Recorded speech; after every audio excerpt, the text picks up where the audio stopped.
My name is Ron Drescher.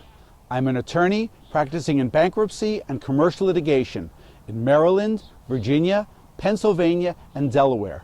And today, I want to talk about an important concept in Chapter 11 cases, which is, what is a first day motion?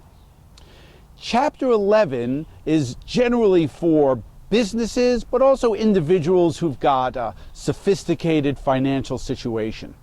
And there are very compressed time periods. For example, sometimes you have cash collateral. That means that you have your right to use your cash, but the bank has a lien in your accounts receivable and your inventory. So when you sell those and you collect cash, in the bankruptcy world, you can't use that cash unless you get permission from the bank.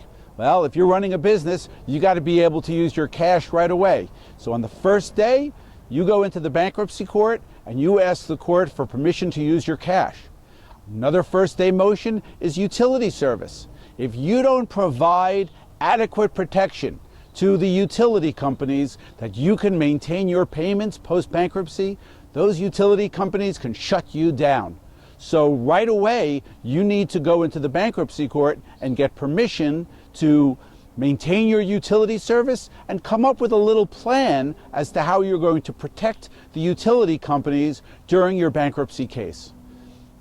Sometimes in a bankruptcy case, in a Chapter 11 case, you're supposed to close your bank accounts and open different accounts that have the words debtor in possession on them.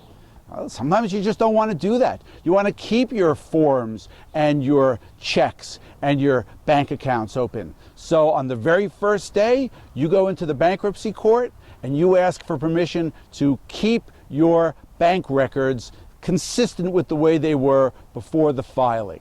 These are motions that need to be filed with the bankruptcy petition. That's why they're called first day motions. If you have a question about a business bankruptcy or what you need to do once you file that bankruptcy case, please give me a call. I would love to hear from you.